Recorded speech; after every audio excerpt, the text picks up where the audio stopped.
hella gifted, extra fitted, no designer clothes. Wins, you know we got a lot of those.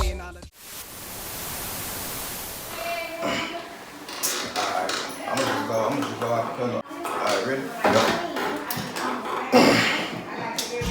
Aquarius staring at money makers, observing shorty be twerking for change. Stay in your lane, the pain, we used to it. My nigga flipping the pack, his wife a diabetic, his son cry at 7 cause Pops is on the block and he ain't blind to it. What if daddy never coming back? That's why I spit a rap for niggas who ain't never had a father figure cause he went to jail or caught a bullet through the politic and fuck the opposition. Niggas gotta make a way for the seed, the soil tainted, pictures painted of dishonor and greed. Can we be free from the cycle?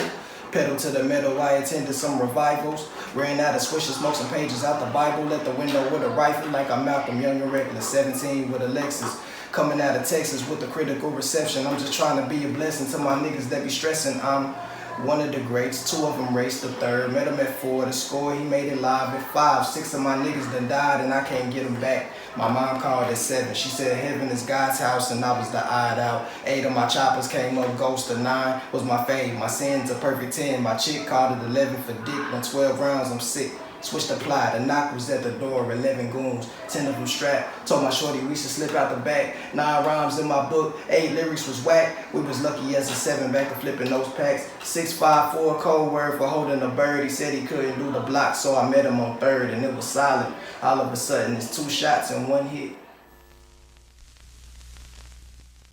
What's Armani, you tuned in to SkeeetzFirstTV. Get my niggas because they got the street.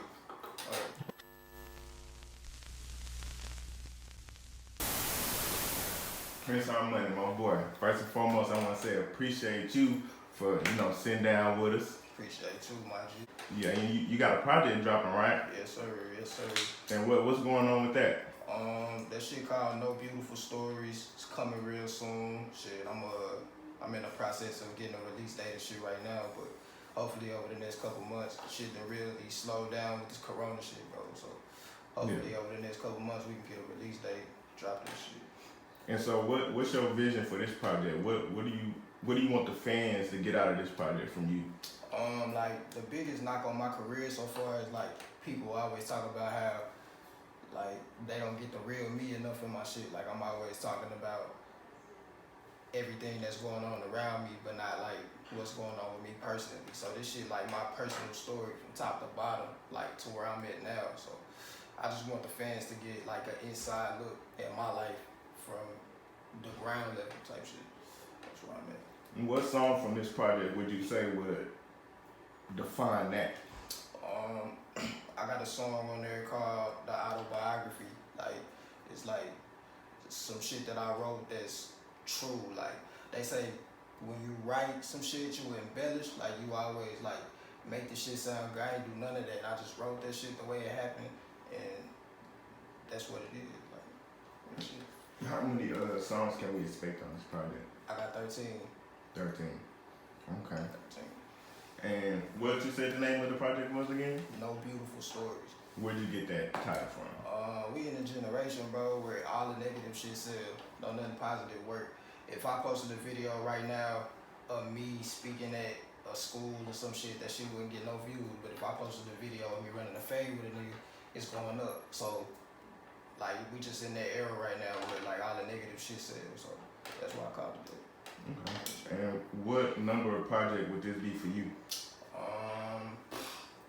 Like 9, 8, 9, some shit like that. Yeah. Yeah. And how would you compare this one to those other 8? This is my best work, bro, cause I produced a lot of it for one, which is some shit that I don't do. So that's why I gotta rank it at the top, cause so much of it came from me as opposed to getting with other producers and shit, putting that shit together. Like I visualize the shit from start to finish type shit. So it's my own vision all the way through. That's why I think this is my best work. And let me ask you this. Did you produce any of these projects, like any of these particular tracks on this project? Yep. You did? Most of all of it. It's one on there that I didn't produce, but everything else, yep. Wow. Man, that says a lot for an artist. And how old are you again? 28. Man, that's big, bro. Like, not a lot of people just producing their own project in the way that you probably doing it. And how would you define your music? Like, my shit is like, it's like vibe music, but it's the content that's taking it to the next level. Like, you gonna vibe to it, you gonna jam to it and shit like that. But it's also like, if you take a time, like when niggas be smoking and shit and they be drinking and shit and they really like sit down and listen to what a nigga's saying, like I'm actually saying some shit too. So you gonna love the way it sound, but at the same time, it's like, oh shit, this nigga really kicking some shit. So. okay. And just aside from the project, just some of my own personal questions that I want to ask, just for my own documentary. How is it being an artist coming out of Fort Worth? How would you put that to somebody that's not from Fort Worth? I'm in a weird position, bro, because I'm not the typical Fort Worth artist. Like, coming out of Fort Worth been a lot more difficult for me because I'm not doing what everybody else on.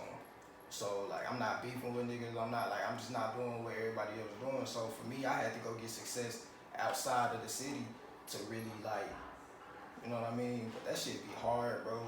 Cause every time I go places and people that know about where we from, like that shit, people be shutting this shit down. Like, where you from? I be like, Fort Worth, motherfucker be like, like that shit crazy.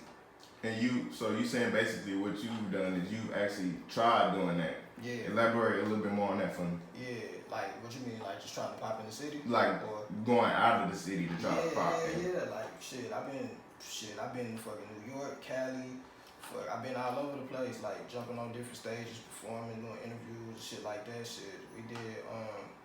She's Gotta Have It with Spike Lee. I got a song on there. I seen that. Yeah. Like, Hey, I gotta let you elaborate more on that. I gotta hear that. Oh yeah. Spike, that shit was crazy, cause he had put I had did a mixtape called what I call that shit, Mo Black Vibes, and on the Mo Black Vibes mixtape, I was using all Spike Lee clips, like all the nigga movies and shit like that. And then so I was studying him, like I was following him on social media and shit. And then I had seen that he was looking for music for his show. So I told my pops, and that nigga was like, well, let's submit some shit. And I was like, all right, cool. So we submitted some shit to it. I wasn't even thinking about that shit no more, because I submit music to shit all the time, and that shit don't never get picked. So like a couple months later, the nigga attorney called and was like, we want to use the song and shit. And then that nigga called a couple weeks later, like on the phone, I heard the nigga voice. Then he came to Houston and like invited us to where he spoke at and shit like that. And we was just we was in this hotel room, he was playing the music. It was crazy, bro. Man, vibing. Yeah. It was crazy. That's crazy. Okay, so back to subject at hand, and you saying that basically you done been to pretty much a lot of major cities to pretty much put Fort Worth on the map and let them know who Prince Armani is. Fact. I've been I'm always repping Fort Worth wherever I go, but just being in the city and trying to like pop in the city, it's a certain flavor you gotta come with to get that love in the city. So I just figured, for my own personal blueprint, I would go outside of the city and then bring that shit back home. Exactly. That make a lot of sense, man. Back on your project. So you said you didn't have a date in mind for the project yet, but it is coming out. And do you plan on releasing any videos, anything like that for this project? Yup. I'm gonna do a video for every song. All of them. That's dope. All of them. Yeah. Because that's what matters now. A lot of people artists lack on putting out videos for their projects, and man, I feel like we all want to see the artist more, as far as if you got good content, we want to see a visual to it. Fact. And that's been my problem, like just with a lot of this shit. Like that's why I made the album so personal, because like even outside of the music, I wanted to just bring people into my world more type shit. Cause I'm always so closed off, like motherfuckers is like always trying to get in my head and I don't let them type shit. So you know what I'm saying? Like that ain't even just a problem in just music. That's a problem in just life, period. You know what I mean? Exactly. So that's what I'm trying to get on. Like just bring niggas into what I got going on. And where can people look for this project that's gonna be coming out? This shit gonna be everywhere. It's gonna be on Spotify, Apple, fucking wherever you listen to music at, YouTube. Okay. And I forgot to ask you, are you signed? Yeah, I'm signed to One Up Records right now. Wow. And